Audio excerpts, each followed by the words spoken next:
Today we will take a disorder of pregnancy, that is hyperemesis gravidinum. So the meaning and the definition of the hyperemesis gravidinum hide in the name of that disease condition. So hyper means high, or we can say severe or extreme. Emesis means vomiting. Gravidinum means during pregnancy. Means if during pregnancy, if vomiting is going hyper, in that condition we will say the condition is hyperemesis gravidinum. So what is the definition of hyperemesis gravidinum? It is the severe type of vomiting in the pregnancy which has got deleterious effect on the health of mother or her day-to-day life. Means what, जब एक severe type की vomiting होती है, means frequently continuous vomiting होती है mother को pregnancy के दौरान, और वो उसकी डेली टू मतलब जो उसकी हेल्थ पे बैड इफेक्ट डालती है और उसकी जो डे टू डे लाइफ है उसके रूटीन पे भी इफेक्ट डालती है, तो उस कंडीशन को हम कहते हैं हाइपरइमेसिस ग्रेविडिनम।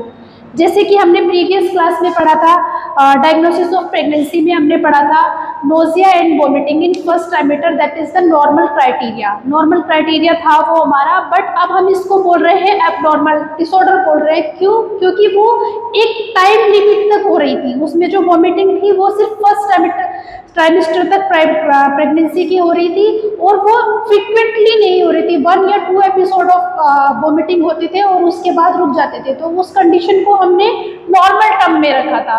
But it is hyperemesis means frequently, means 7 और 8 episode in a day.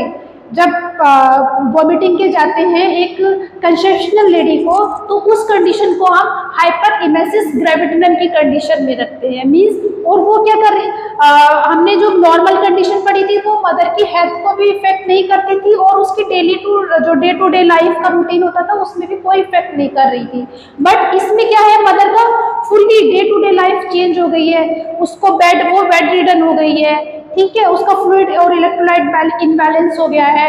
But उस कंडीशन में ऐसा कुछ नहीं था। डायग्नोसिस ऑफ प्रेगनेंसी में जब हमने पढ़ा था वो नॉर्मल प्रेगनेंसी थी, वो नोजिया एंड वोमिटिंग था, ठीक है, वो एक नॉर्मल क्राइटेरिया था।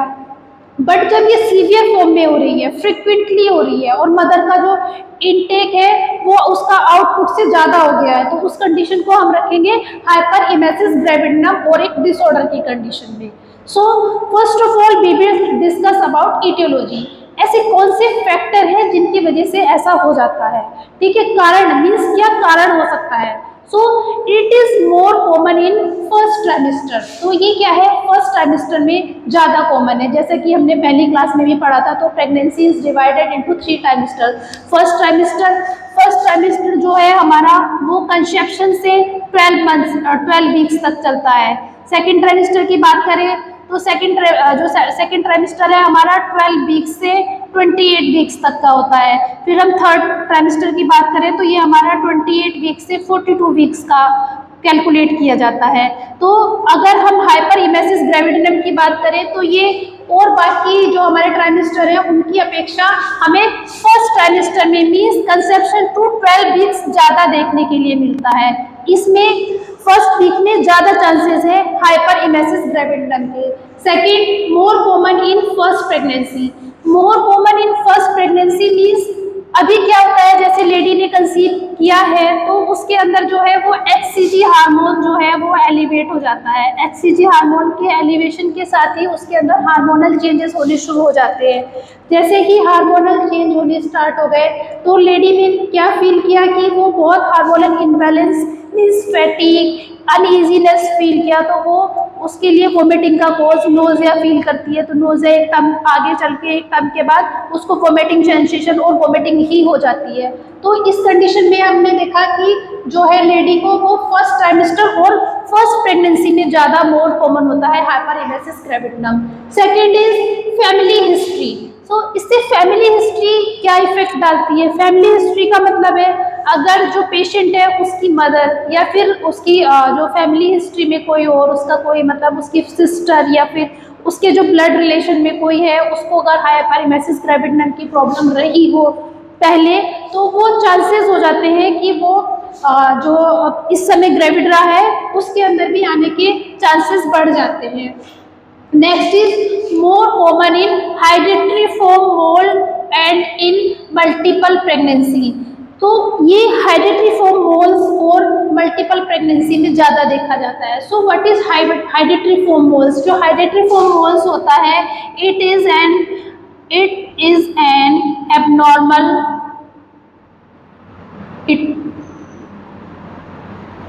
Process of placenta.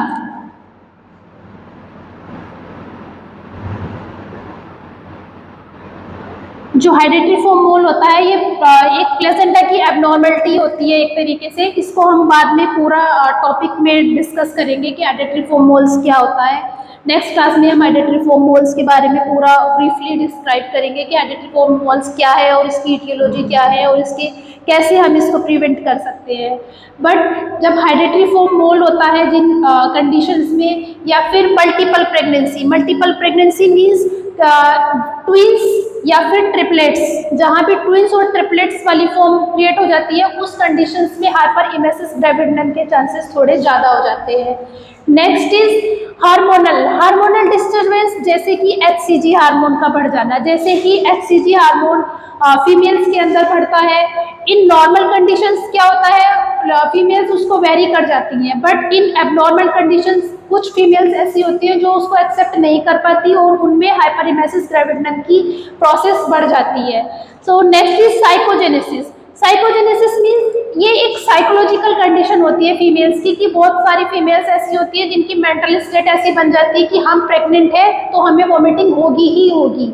इस करके उन्हें मीन्स उनका जो स्टेट ऑफ माइंड है वो ये सेट होता है कि अगर हमारी प्रेगनेंसी हुई है तो हमें प्रेगनेंसी में वॉमिटिंग होगी ही होगी। तो इस करके उन्हें वॉमिटिंग के चांसेस ज़्यादा होते हैं। डाइटिक डेफिशिएंसी यहाँ हमारी दो तरीके से वर्क करती है। या तो हमारा जो फूड हैबिट है वो प्रॉपर नहीं है, मीन्स हम अपने इनटेक में जंक फूड एंड ऑल ज़्यादा लेते हैं, या फिर अल्कोहलिज्म है मदर, या फिर स्मोकिंग की हैबिट है, तो उस कंडीशन में भी हाइपरइमेसिस ग्रेविडिनम के चांसेस ज़्यादा हो जाते हैं। या फिर जो हमारा फूड रूटीन है, मीन्स जो हमारा खाना खाने का जो टाइम होता है वो हमारा बिल्कुल भी सेट नहीं है, या हम मॉर्निंग में ब्रेकफास्ट ना लेके उसको थोड़ा सा डिले कर देते हैं, लंच डिले कर रहे हैं, और हमारा जो डिनर है उसको भी हम बहुत डिले कर रहे हैं, तो उस वाली कंडीशंस में भी क्या होता है हाइपरइमेसिस ग्रेविडिनम के चांसेस होते हैं। और फिर क्या होता है डिक्रीज गैस्ट्रिक मोबिलिटी, मीन्स क्या होता है जैसे बहुत सारे केसेस में ऐसा देखा जाता है कि फीमेल्स में क्या होता है कि जैसे कंसेप्शन हो जाता है तो वो प्रेगनेंसी को एज ए डिसीज कंज्यूम करके proper bed rest if not necessary, अगर नेसेसरी भी नहीं है तो फीमेल्स क्या सोचते हैं कि प्रेगनेंसी है means it is a disorder, जबकि प्रेगनेंसी कोई डिसऑर्डर नहीं है, लेकिन फीमेल्स ऐसा परसीव कर लेती है कि ये एक डिसऑर्डर की कंडीशन हो गई है हमारे साथ, तो वो क्या करती है अपना जो एक्टिविटी है उसको कम कर देती है, जिससे क्या होता है कि गैस्ट्रिक मोबिलिटी जो है वो बहुत कम हो जाती है, मीन्स वो एक्टिवली फॉर्म नहीं कर रही है, अपना जो उनका डेली रूटीन है उसमें उन्होंने बहुत लैकिंग कर दी है, तो उसकी वजह से क्या होती है जो गैस्ट्रिक मोबिलिटी है वो बहुत कम हो जाती है। तो उसके भी चांसेस होते हैं कि जैसे ही गैस्ट्रिक मोबिलिटी कम होती है तो फीमेल्स का क्या हो जाता है डाइजेशन सिस्टम बहुत डिस्टर्ब हो जाता है। जैसे ही डाइजेशन सिस्टम डिस्टर्ब होता है तो उसी के साथ साथ हमारी क्या होती है हाइपरइमेसिस ग्रेविडिनम के चांसेस ज़्यादा बढ़ जाते हैं। अब हम बात करते हैं इसकी क्लिनिकल मैनिफेस्टेशंस, मीन्स जब साइन ऑफ सिम्टम्स, क्या क्या साइन ऑफ सिम्टम्स हमें हाइपरइमेसिस ग्रेविडिनम की जो पेशेंट होती है उसके साथ देखने के लिए मिलते हैं। तो very first is oliguria. Oliguria means decrease level of urination, जैसे जैसे मतलब क्या है फीमेल में हमारा हमने फ्लूइड इनटेक किया वो यूरिनेशन में कन्वर्ट ना होकर वो वोमिटिंग के थ्रू निकल जाता है, मीन्स क्या है इलेक्ट्रोलाइट बैलेंस जो है वो प्रॉपर नहीं हो पाता। Second is epigastric pain. Epigastric pain होता है हमारा फ्रीक्वेंट एपिसोड ऑफ वोमिटिंग की वजह से जो पेशेंट है वो एपिगैस्ट्रिक पेन फील करती है। Next is constipation. Constipation pain, जैसे ही हमारा फ्लूइड एंड इलेक्ट्रोलाइट इनबैलेंस हुआ उसने हमारा कॉन्स्टिपेशन क्रिएट किया, बिकॉज जो हमारा फ्लूइड और हमारा वाटरी इनटेक है वो वोमिटिंग के थ्रू बाहर आ गया।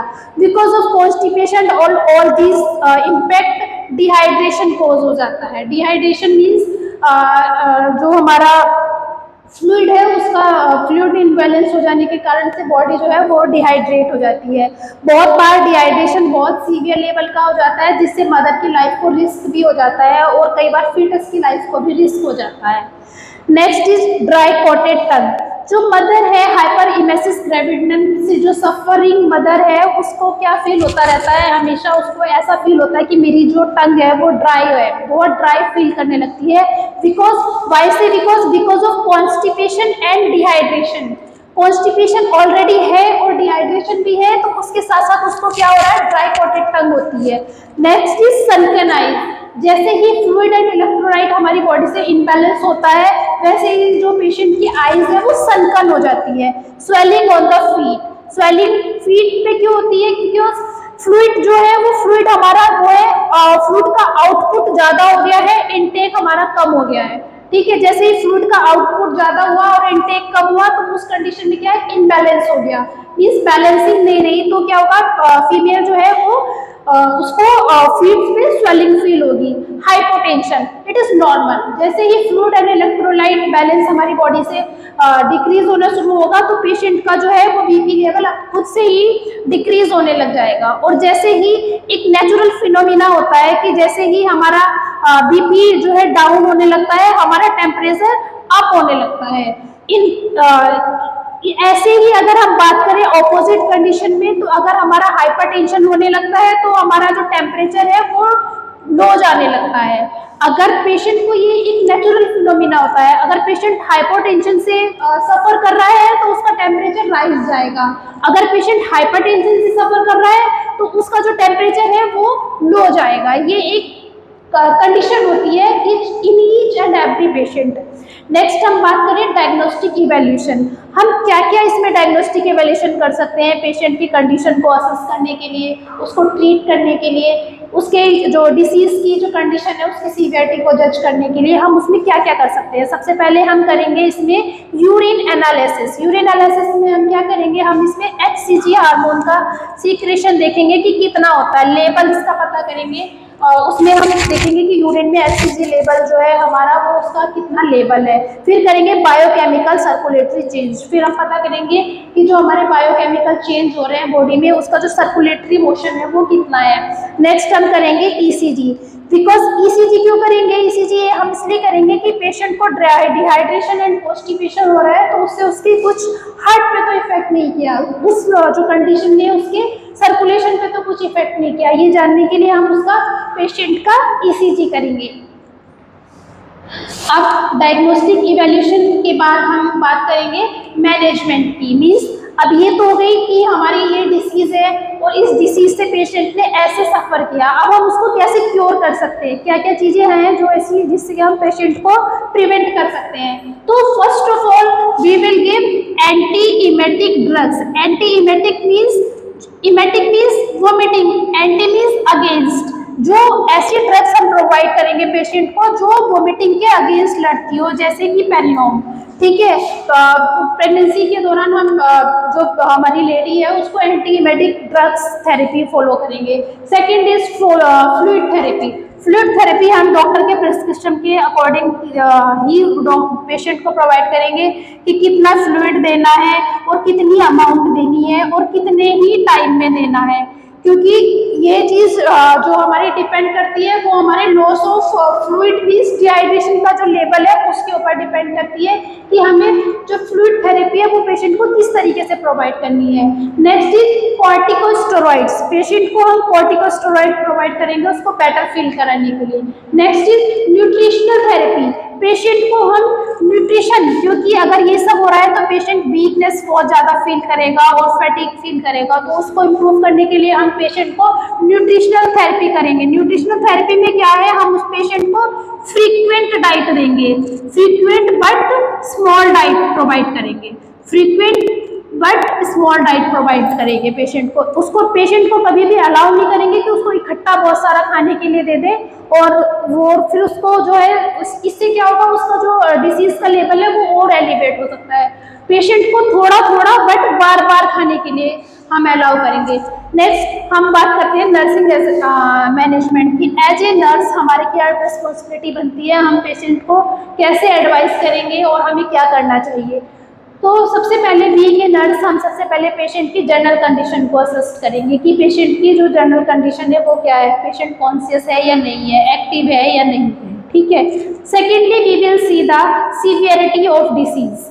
हम दूसरी चीज हम जो पता करेंगे वो पता करेंगे कि जो हाइपरलिनेसिस ग्रेविडिनल की जो प्रॉब्लम हुई है पेशेंट को वो कितनी सीवियर है, कितना उसका सीवियरिटी कैसे पता करेंगे, उसका पता करने का जो वे है वो ये है कि हम पेशेंट से फैमिली हिस्ट्री लेंगे और उससे हम ये पता करेंगे कि आपको एक दिन में वोमिटिंग के कितने एपिसोड्स होते हैं तो आपको कितनी मतलब कितने अमाउंट में जो आपका आउटपुट है वो कितना आता है। तो ये सब पता करने के बाद हम पता करेंगे कि जो पेशेंट है उसका जो उसकी जो डिसीज का जो सीवियरिटी लेवल है वो कितना है। तो जब हमें ये सब कुछ पता चल जाता है तो फिर हम करेंगे टू कंट्रोल वोमिटिंग। हम पेशेंट को सबसे पहले हमारी फर्स्ट प्रायोरिटी रहेगी कि हम वोमिटिंग को कंट्रोल करेंगे। क्यों करेंगे वोमिटिंग को कंट्रोल? क्योंकि वोमिटिंग की वजह से ही उसको सारे इशू हो रहे हैं। तो हमारी सबसे फर्स्ट प्रायोरिटी रहेगी to control vomiting of the patient. Second is, अब वोमिटिंग हुई है तो वोमिटिंग होने का उसका सबसे पहला इफेक्ट क्या पड़ा है, फ्लूइड एंड इलेक्ट्रोलाइट इनबैलेंस। तो वोमिटिंग का सबसे फर्स्ट इफेक्ट पेशेंट पे है फ्लूइड एंड इलेक्ट्रोलाइट इनबैलेंस। तो सेकंड प्रायोरिटी हो गई हमारी फ्लूइड एंड इलेक्ट्रोलाइट इनबैलेंस को बैलेंस करना, ठीक है। तो हम कोशिश करेंगे कि जो ये हमारी डॉक्टर से प्रिस्क्राइब जो मेडिसिन एंड थेरेपीज है उनके थ्रू हम पेशेंट का फ्लूइड एंड इलेक्ट्रोलाइट इनबैलेंस को बैलेंस करें। Next is to correct metabolic disturbance. जो इन सब के चलते पेशेंट को जितने भी मेटाबॉलिक डिस्टर्बेंस हुए हैं उनको करेक्ट करना। To prevent serious complication of severe vomiting to prevent pregnancy. और ये सारे जो हम प्रोसेस है वो क्यों करेंगे, क्योंकि हमें जो पेशेंट की प्रेगनेंसी है उसको सेफ करना है, इसलिए हम कोशिश करेंगे पेशेंट को जो वोमिटिंग के थ्रू जितने भी कॉम्प्लिकेशन हुए हैं उनको प्रिवेंट करना है, ठीक है। Next is fluid therapy. हम फ्लूइड थेरेपी प्रोवाइड करेंगे एज पर डॉक्टर ऑर्डर्स। तो वो हम कैसे करेंगे कि इसका एक फिनोमिना होता है, अप्रॉक्स 3 लीटर हमें जो फ्लूइड होता है विद इन 24 आवर्स पेशेंट को देना होता है। अप्रॉक्स 3 लीटर फ्लूइड हमें विद इन 24 आवर्स देना होता है। तो उसमें भी एक क्राइटेरिया होता है, जैसे कि हमने 1.5 लीटर तो हमने डेक्सट्रोज दिया पेशेंट को एंड 1.5 लीटर हमने RL मींस रिंगर लैक्टेट दिया। तो ये एक हम बैलेंस बना लेते हैं कि पहले हम 1.5 जो हमारा लीटर डेक्सट्रोज देंगे पेशेंट को, सेकेंड थिंग में हम 1.5 litre RL means Ringer lactate provide करेंगे।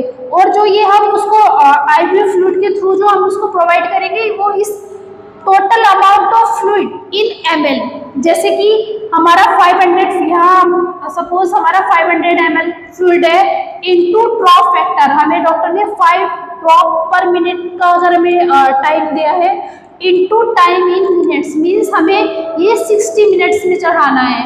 तो हम इस फॉर्मूला के साथ जाएंगे, total amount of fluid into drop factor upon time in minutes, ठीक है। तो ये हमारा एक फिनोमिना होता है फ्लूइड थेरेपी का। ऐसा नहीं होता कि हम अपनी मर्जी से कितना भी फ्लूइड कितने भी टाइम में चढ़ा दें, ये एक इस मेथड के थ्रू हम चाहते हैं total amount of fluid into drop factor upon time in minutes, ठीक है।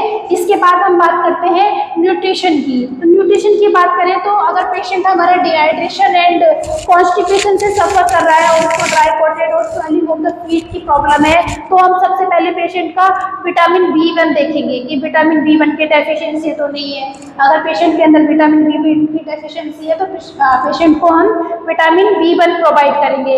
Second is vitamin B6 provide करेंगे। Third is vitamin BC provide करेंगे। विटामिन B12 प्रोवाइड करेंगे। ये vitamin B1, vitamin B6, vitamin BC और विटामिन B12 पेशेंट को provide करेंगे। और इन सारी कंडीशंस के अप्लाई करने के बाद, फ्लूइड थेरेपी प्रोवाइड करने के बाद और इलेक्ट्रोलाइट को बैलेंस करने के बाद, एंटी एमेटिक ड्रग प्रोवाइड करने के बाद होप कि पेशेंट जो है वो स्टेबल हो जाता है। So that is for today's class. Thank you. इस वीडियो को लाइक करें, हमारे चैनल को सब्सक्राइब कर बेल आइकन जरूर प्रेस